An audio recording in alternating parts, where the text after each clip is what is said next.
Saint-Sébastien-le-Prestre. Ce nom vous dit quelque chose? En immersion à la citadelle de Bitche. Ce week-end, à l'occasion des 42e journées du patrimoine, l'édifice a ouvert ses portes pour une visite atypique de ce monument du XVIIIe siècle. Les visiteurs ont pu s'imprégner de l'histoire de la citadelle à travers ses anciennes casernes et ses retranchements souterrains. Un moment d'histoire toujours très apprécié. C'est pas mal parce qu'en fait, ça permet de voir vraiment des aspects qu'on ne voit pas dans la visite habituelle. Et c'est vrai que c'est encore d'autant plus intéressant que chaque année, ils nous proposent une nouvelle visite. Donc c'est vraiment intéressant de revenir en plus les années suivantes. Et du coup là, c'est vrai que chaque année, il y en a une nouvelle. Donc c'est toujours intéressant que ça se complète. Arriver dans ces zones-là, on voit que ça reste aussi dans l'état où ça a été abandonné pendant je sais pas, des années et des années. Bon, il y a des sections qui sont en restauration. Mais c'est vraiment intéressant de voir comment que ça vieillit, et puis un peu s'imprégner de l'ambiance, quoi. C'est assez immersif, je trouve. Du coup, ça permet de voir, dans le contexte là, qu'est-ce que les soldats prussiens ont pu voir comme décor ou ressentir, parce que c'est assez serré comme espace. Organisé par la Société d'histoire et d'archéologie de Lorraine, un parcours cinématographique était aussi au programme, ainsi que des animations autour de la mémoire des assauts prussiens de 1793. Ces visites ont permis de découvrir un parcours plus insolite que d'habitude. On va contourner la citadelle par le chemin de ronde, chemin couvert. En fait, on va rentrer par une poterne. Poterne, en fait, c'est un passage un peu dissimulé. Donc, par cette poterne, on va remonter vers la caponnière de la Petite Tête. La caponnière, c'est le passage qui permet de passer entre la caponnière et le plateau central. Donc de ces caponnières, on va remonter jusque sur le plateau. Donc il y a une partie dans les souterrains quand même? Une partie, oui. Une partie assez minime par rapport à ce qu'on fait d'habitude, mais oui, une partie dans les souterrains. Au total, 150 personnes ont répondu présents durant ces 2 jours pour venir découvrir ou redécouvrir ce chef-d'œuvre de l'art militaire du pays de Bitche.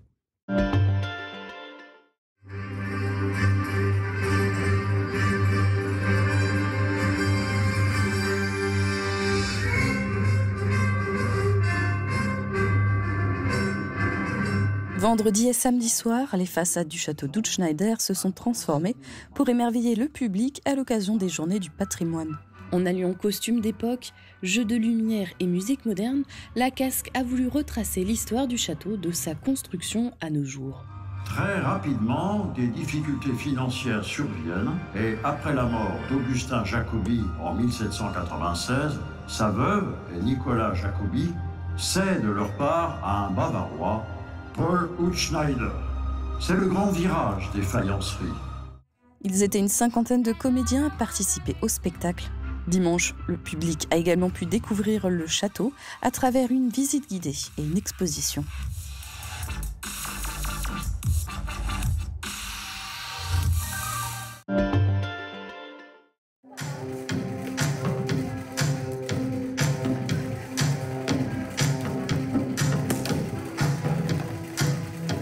Des dizaines de quilles de jonglage ont virevolté dans les airs tout le week-end. Cela fait 10 ans que cette convention autour des arts du cirque se tient à Sarreguemines. L'association et troupe de cirque C'est pas nous organise chaque année la convention Sarre en jongle à la maison de quartier Beau Soleil. Ouais, il y a un gros plaisir. Autant il y a plaisir à aller dans d'autres conventions, qu'il y a forcément plaisir d'accueillir chez nous, ici dans notre salle, puisqu'on est un peu chez nous ici, quoi. Entre 50 et 80 personnes sont venues participer à la 10e édition, ayant lieu du 19 au 21 septembre. Les gens viennent de loin. On a des Alpes, Nancy, Metz. On a une Bordelaise, je crois, des Belges. On a un Italien qui est là, un Nancéen, région. Et puis les copains qu'on rencontre sur les conventions, un petit peu de communication. Et puis toujours des bonnes surprises. On est tous là pour jongler, découvrir, s'amuser, discuter autour de la jongle. Au programme des spectacles, concerts, workshops ou encore une scène ouverte. La Sarre en jongle est devenue un rendez-vous incontournable pour beaucoup de participants. Réellement, ça fait 10 ans que tous les mêmes week-ends au mois de septembre, je suis à cette Sarre en jongle pour revoir des visages connus et d'autres visages inconnus toujours. Il y a des copains, on connaît, ils font des conventions, on les retrouve, et il y a d'autres copains, on vient, on les rencontre ce soir, on les rencontre demain, et tout le monde a des choses à nous apporter. Enfin, c'est un bon espace d'évolution collective. La convention est ouverte uniquement aux artistes, mais le grand public pouvait assister aux 2 spectacles de feu. La représentation du samedi soir était donnée par Majestic Magma et celui du vendredi soir par la compagnie Wachacha.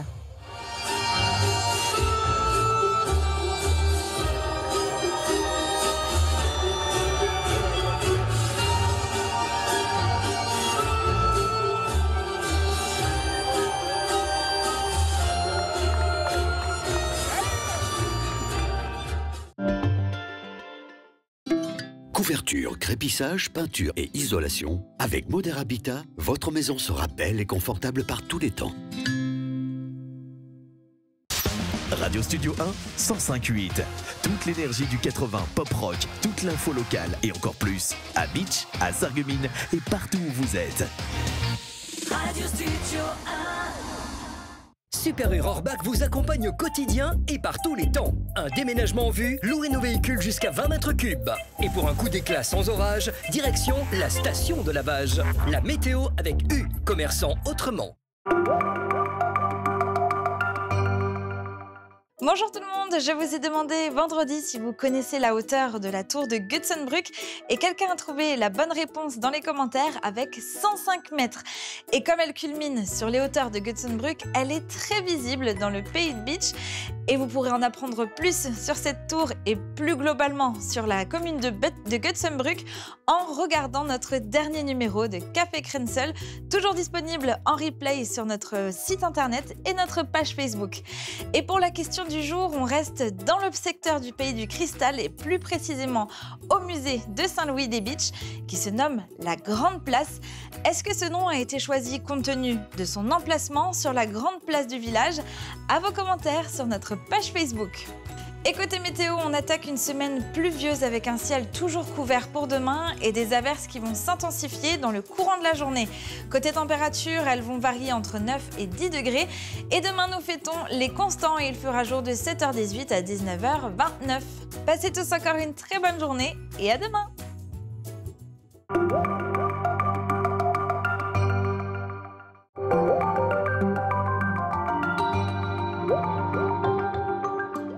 Mosaïque Cristal, c'est désormais de l'info 7 jours sur 7 avec de nouveaux reportages chaque jour. Retrouvez aussi vos programmes préférés, hop là, à la découverte du territoire. Café Krensel avec nos amoureux du Plat, Grenzenlos, focus sur des thématiques transfrontalières, en immersion à la découverte d'un métier, Histoire d'histoire sur les traces de notre patrimoine, Polygone pour des discussions animées. Rendez-vous du lundi au dimanche à midi sur Mosaïque Cristal pour une nouvelle émission multi-rediffusée jusqu'au lendemain.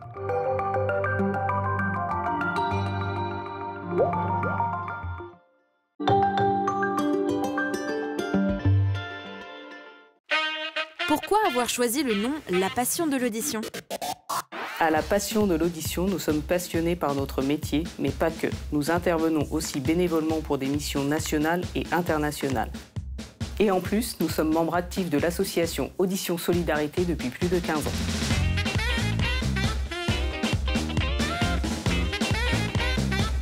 Laissez-vous tenter au rayon boucherie d'Intermarché Sarreguemines et Beach. Rôti, orloff ou chorizo, cordon bleu, paupiettes et papillotes. Découvrez nos délicieuses préparations faites maison. Grâce au savoir-faire de nos bouchers, elles sont fabriquées chaque jour sur place avec une viande d'origine française. Parce que bien manger commence par bien préparer. Intermarché, tous unis contre la vie chère. Le CFA BTP Moselle est à Sarreguemines, avec 7 formations accessibles en apprentissage et en formation continue dans les domaines métier du plâtre et de l'isolation, carreleur et mosaïste, peintre applicateur de revêtement, génie climatique, maçonnerie et maintenance des bâtiments. Inscription ouverte toute l'année par téléphone au 03 87 63 71 08.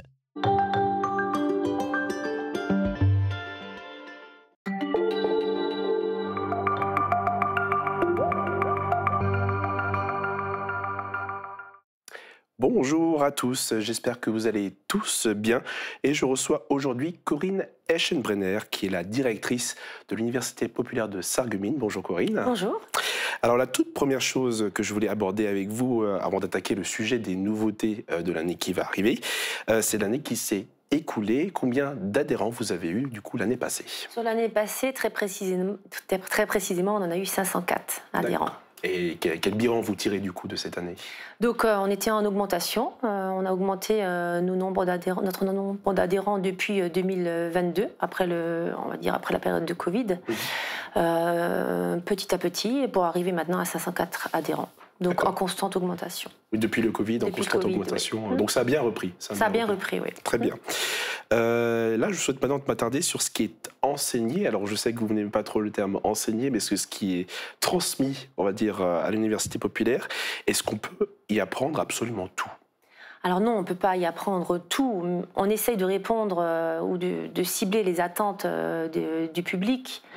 Donc c'est plutôt varié, hein, les activités qu'on propose, mais on n'enseigne pas tout, c'est impossible d'enseigner toutes les disciplines. D'accord, donc c'est vraiment la demande du public, vous voyez ce qui marche et ce qui ne marche pas, vous enlevez du coup directement. Oui, on essaye de répondre à des attentes, alors ça reste difficile de cibler les besoins d'un public large. Mais on balaye quand même pas mal de rubriques, hein, donc on peut quand même y trouver beaucoup de choses. Hein. Très bien. Est-ce qu'il y a des disciplines qui sortent du lot? Je sais qu'on a rencontré récemment Marie-Claire Leborn, qui est naturopathe et herbaliste. Oui. Et est-ce qu'il y a des disciplines qui sortent un peu du lot, qui sont un peu particulières? Alors, concernant la naturopathie, effectivement, ça a le vent en poupe. Donc, c'est un petit peu dans l'air du temps. Elle a son public, ça fonctionne bien. Chaque année, elle développe maintenant depuis 3 ans son activité. Après, ce qui fonctionne toujours, ce sont les langues. C'est toujours très recherché par un large public. Donc les langues, c'est un petit peu le domaine disciplinaire des UP en France qui fonctionne le plus. Très bien. Et donc du coup, une nouvelle année qui commence. Quelles nouveautés va-t-on voir du coup pour cette année? Alors il y en a plusieurs, hein, mais on peut parler déjà d'un nouveau concept en économie. On avait déjà de l'économie par le passé, mais à raison de deux conférences dans l'année. Et on avait des demandes pour développer davantage. Donc cette fois-ci, ce sera une séance hebdomadaire d'octobre à juin. En œnologie aussi, on a un nouveau concept avec un nouvel intervenant, avec des séances plus régulières aussi et avec davantage de théorie en début de cycle. Okay. On travaille aussi avec un nouveau partenaire à Wouswiller, Forêt de Verre, qui propose une activité d'art végétal. Donc, par exemple, des terraniums qu'il propose de faire en atelier, avec tout le matériel qui est mis à disposition. Et les personnes peuvent s'inscrire. Mais à Wouswiller, par contre, ça s'est délocalisé.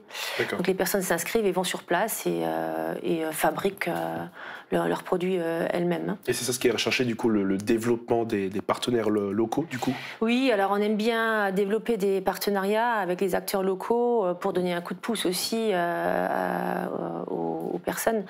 Et puis c'est un moyen pour nous de nous faire connaître d'un autre public et pour le partenaire de se faire connaître par un autre réseau. Donc on l'intègre à notre programme, on met ça sur le site, donc tout le monde s'y retrouve.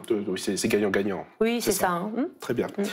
Concrètement, comment sont enseignées les disciplines à l'université populaire? Est-ce que c'est sous forme de séances, d'ateliers, de conférences, de cours? Est-ce que c'est tout à la fois? Alors, oui. Pardon, on peut voir en image du coup quelques conférences et même un cours en langue des signes de nos archives. Donc, est-ce qu'il y a une multiplicité des formes? Ah oui, tout à fait, il y a une multiplicité des formes, il y a des cours en tant que tels, comme on pourrait les imaginer en salle de classe, avec un prof qui est un petit peu en enseignement frontal.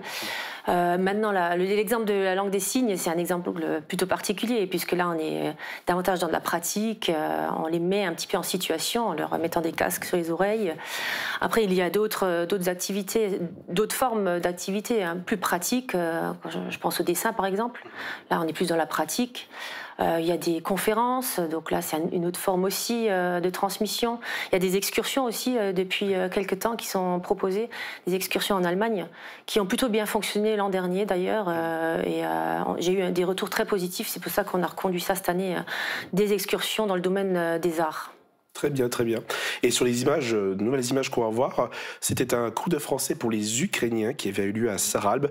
Est-ce que ce que vous transmettez comme savoir à l'université populaire se font partout sur le territoire? Est-ce que vous exportez absolument partout? Alors on peut délocaliser assez facilement. Dans le cadre de Sarralbe, ça c'est un exemple, c'était une demande spécifique de la ville de Sarralbe pour les Ukrainiens, pour l'enseignement de la langue française. Donc là on a presque fait du sur-mesure, enfin on a fait du sur-mesure, c'était du sur-mesure ça. Hein. Donc on a répondu à une demande. Donc c'est assez facile pour nous de mettre ça en place et de délocaliser.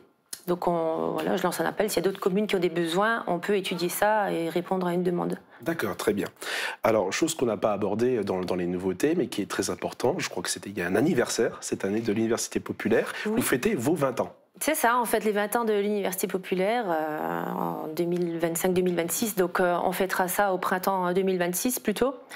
Donc avec le président Jean-Claude Cunat, on a une première réunion préparatoire dans 10 jours et pour voir comment on va marquer le coup. On y travaille. En tout cas, le coup sera marqué au printemps. Un gros événement qui s'annonce. Un gros événement parce que 20 ans, c'est pas rien. Et puis on est plutôt fiers de ça. Et puis à suivre. Très bien, eh bien, on suivra avec intérêt. Et pour finir du coup cette interview, juste quelques petites précisions concernant l'Université populaire. On est d'accord, l'université n'est pas une école. Attention, c'est quoi l'Université populaire? Oui, j'aime bien préciser ça à chaque fois, c'est une association culturelle. Alors, Université populaire, d'accord, il y a le terme université, mais c'est pour tout le monde, il n'y a pas besoin de diplôme pour y accéder. Tout le monde peut s'inscrire, tout le monde peut suivre les cours, et il n'y a pas besoin de diplôme pour venir. Donc ça, c'est très important. C'est une association. Et pareil, pas besoin de diplôme pour venir, mais pas besoin de diplôme à la sortie non plus. Pas de diplôme à la sortie non plus, pas de certification. C'est vraiment pour le plaisir d'apprendre et c'est notre contribution à l'épanouissement personnel des citoyens. Très bien. Et bien, concernant les inscriptions, quels sont les détails du coup pour cette année? Alors, les inscriptions sont en cours, jusqu'au 30 septembre inclus. Alors, les personnes ont le choix de venir soit au secrétariat du lundi au jeudi jusqu'à 18h, soit de s'inscrire en ligne via notre site internet. Elles n'ont qu'à créer leur compte et surfer sur la toile et mettre dans le panier ce qui les intéresse. Et c'est très facile d'utilisation. Donc les deux sont possibles, sur place ou en ligne. Très bien. Eh bien, on a pris note de tous les détails. Eh bien, écoutez, on vous souhaite une très belle nouvelle année et au plaisir de vous retrouver. Merci beaucoup, Corinne. Merci à vous. À bientôt. Et merci d'être venu et une très belle journée à tous.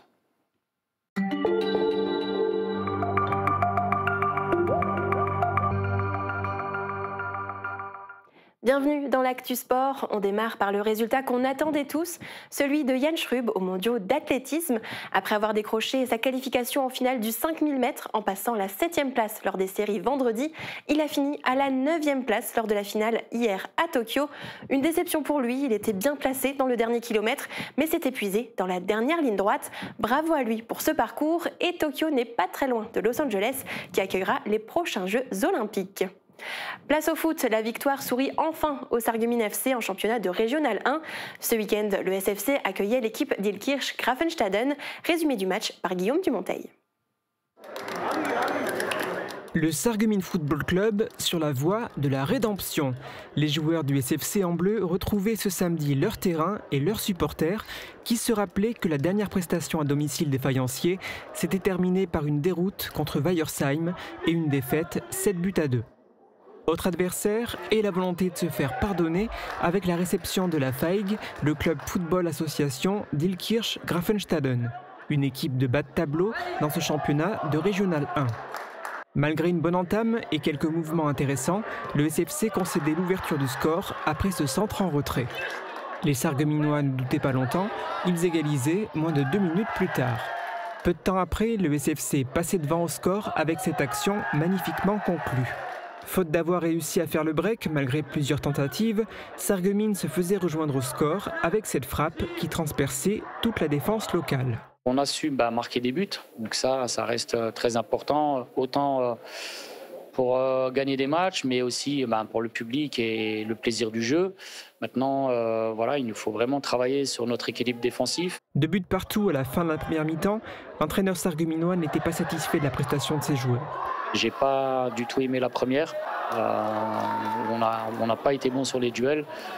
Donc je l'ai fait savoir à mes joueurs à la mi-temps et ils ont su répondre présent en seconde période. La seconde mi-temps démarrait sur les chapeaux de roue avec une frappe sur le poteau, Le SFC était très proche de reprendre l'avantage au score. Mais ce n'était que partie remise, car 2 minutes plus tard,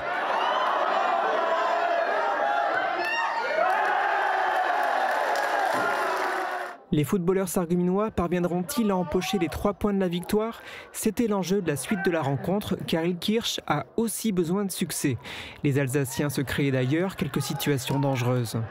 C'est finalement sur pénalty et en toute fin de rencontre, dans le dernier quart d'heure, que Sarreguemines prenait un avantage déterminant. 4-2 à la 80e minute de jeu. Le match était plié et l'addition était encore un peu plus salée pour la Feigue avec ce 5e but. Tout n'a pas été parfait, mais la victoire est là et c'est l'essentiel. On se cherche encore, comme je le disais dès le départ, on est sur un nouveau cycle, donc avec beaucoup de nouveaux joueurs, il faut trouver un nouvel équilibre technico-tactique et créer des complémentarités, ramener des joueurs aussi à un niveau de forme athlétique optimum pour pouvoir essayer de gagner des matchs et derrière engranger de la confiance. C'est un processus long qui passe par des matchs compliqués comme celui-ci. Cette rencontre était particulière pour le coach sarregueminois puisqu'il affrontait une équipe entraînée par son frère. C'est le côté regrettable de la journée aujourd'hui. 2 équipes qui sont en situation difficile, donc forcément pour le perdant c'est un peu plus délicat. Maintenant voilà, c'est Sarreguemines contre la Feigue et c'est tout. On jette un œil au classement. Avec ses 3 points en plus, le SFC grappille une place et est maintenant 10e sur 14. Prochain match le dimanche 5 octobre à Aubert-Moderne. On a aussi fait un tour à Arren pour suivre l'AES 08. L'équipe 1 en Régional 2 a affronté l'équipe de Merlebach hier. Résumé de la rencontre avec Émilie Hazel.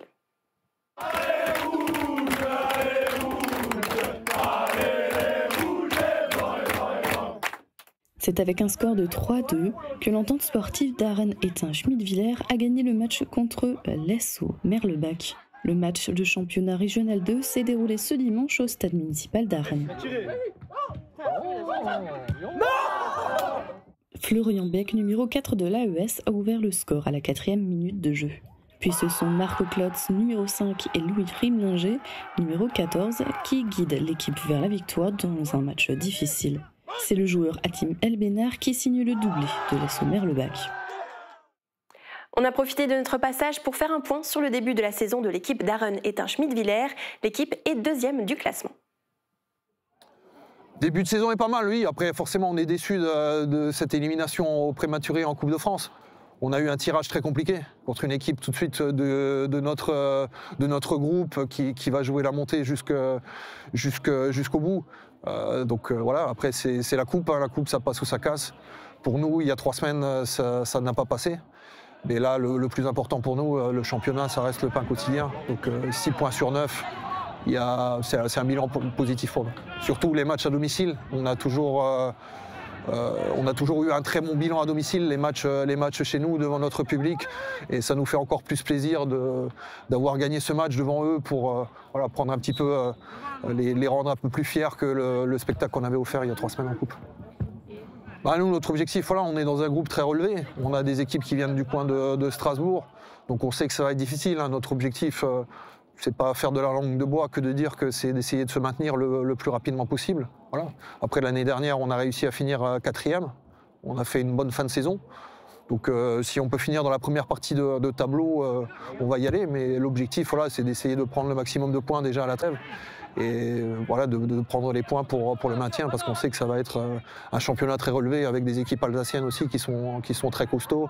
Et chaque match, comme ici aujourd'hui, même si on est à 11 contre 10, chaque match est très compliqué. Et on sait que ça va être un combat sur chaque rencontre. C'est quoi la suite pour votre équipe ? Prochain rendez-vous pour la Coupe du Grand Est ce dimanche 28 septembre à domicile face à Talange. Le week-end a aussi souri au club de handball de Sarralbe.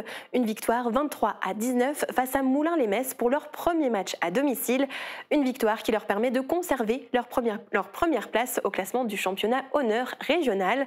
Prochain match à domicile ce samedi à 20h15 face à Metz-Magny. Elle aussi a brillé, Elsa Schmidt a participé ce week-end à un Open de karaté à Londres. Elle a fait le plein de médailles. Elle a terminé première dans la catégorie U21 en moins de 55 kg, première en catégorie senior moins de 55 kg et finaliste en catégorie Open. Elle a battu en demi-finale la numéro 3 mondiale de la catégorie senior, plus de 68 kg, l'anglaise Rochelle Walters. Un sacré palmarès, bravo Elsa. Enfin, en CrossFit, 9 binômes de CrossFit Blue Arena de Großbiedersdorf et 2 de CrossFit Sarreguemines ont fait le déplacement à Toul pour participer à la compétition Fight Zone Contest organisée par Zone K. Ils ont participé à 6 WOD sur 2 jours et 5 équipes locales ont atteint la finale. Et le binôme composé de Pierre Bory et Dorian Dincher a terminé à la 2e place du podium dans la catégorie RX avec les standards les plus hauts. Bravo à eux et à l'ensemble des participants. On passe maintenant aux événements sportifs à venir. Le week-end prochain, il y aura du tennis de table à Sarreguemines avec la première journée du championnat de Grand Est Élite face à Reims. Rendez-vous le samedi 27 septembre à 16h au gymnase du Himmelsberg. Vous pourrez notamment y voir la nouvelle recrue de l'équipe sarregueminoise, Gilles Maltry. Et pour les amateurs de course à pied, ce samedi à 17h30 aura lieu le départ de la Rohrbachchoise à travers le Fort Cassot, départ depuis la salle Schumann à Rohrbach-les-Beach. C'est la fin de l'Actu Sport. Très belle journée à vous.